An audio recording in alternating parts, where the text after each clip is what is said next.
Hey, it's Liz, the manager here at Corridor Careers, and I've got Jason. Yep, I'm a client manager at Corridor Careers.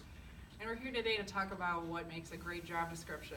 So you employers out there that are maybe thinking of kicking off 2018 with some new job postings, maybe take another look at how you're posting job descriptions on the web, and we want to just give you a few tips. Yep. So we'll start off. What's the first things that you see when you're looking for a job? Well, I see the job title. So when you're having a job title posted on our job board, you want to make sure it's short and it's snappy, not too long. Obviously, it's going to overwhelm the candidates. And you not necessarily want to have the full job title in there. That can be within the job description itself. And so, you basically short and snappy is what we want. Yeah, you're really just trying to draw in the candidate's attention. It doesn't have to be the end result of what that job, what HR is telling you the job title is actually going to be.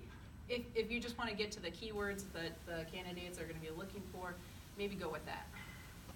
Next is going to be an intro. So next in the job description is going to be a little bit of an intro about what the job is and what the position is looking for.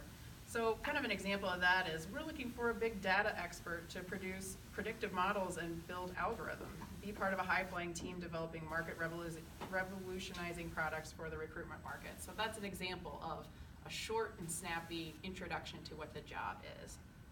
You just want to, the purpose of the introduction is just to draw the candidate in, and you're going to give them more details as you go in through that. Absolutely. So the next thing you really notice is kind of the basic, the style of the ad itself. So you don't want to have a job ad that's just 2 sentences long. It's not really going to draw anybody in. You also don't want it to be 7 paragraphs long either. That's just going to overwhelm the job seeker and turn them away from the job itself. So you really want to stick to like 5-line paragraphs. Keep them, maybe like 2 or 3 paragraphs total. And then when you're talking about the job itself, make sure you put them in bullet points. Candidates love bullet points. It's nice and easy. It flows well, and it doesn't really overwhelm the candidate too much. Yeah, it makes it easy to scan and read, and not Exactly. too many bullet points, Not but too just many, enough, right? Yep. Yeah. And then also stay away from like italics and centering the job too much. Italics can look a little funky and probably turn candidates off, so make sure you just keep it nice and simple. And you can bold some things if you really want it to stand out, but stay away from too much of that as well. Yeah, if everything's bold, nothing is bold, right? So, Absolutely. The full job description should always have a few key parts to it. So we want to talk about job responsibilities. We want to talk about what qualifications you're looking for, and then the key benefits. You really have to end your job description with what you're willing to offer the candidate if you want them to take that first step and apply. Next, if there's a little section on the job ad, now depending on what job board you use, there might or might not be this section, but if there's an employer section, you want to make sure you have your logo, your company description, maybe talk about what the culture is at your company, and if you have a video to embed, maybe that's something that you could consider. On Corridor Careers, on our employer pages, we do have the opportunity for you to embed a video from like YouTube or Vimeo if you have a company video that you want to get out there to candidates. Right. Basically highlighting your culture, because obviously in today's day and age, culture is everything when it comes to your company and what you're trying to promote, and so you want to make sure candidates know that about you. Exactly. All right, last but not least is the apply link. Yep. Okay, Jason, how many times have we seen apply links that go nowhere or are difficult to find? Way too often.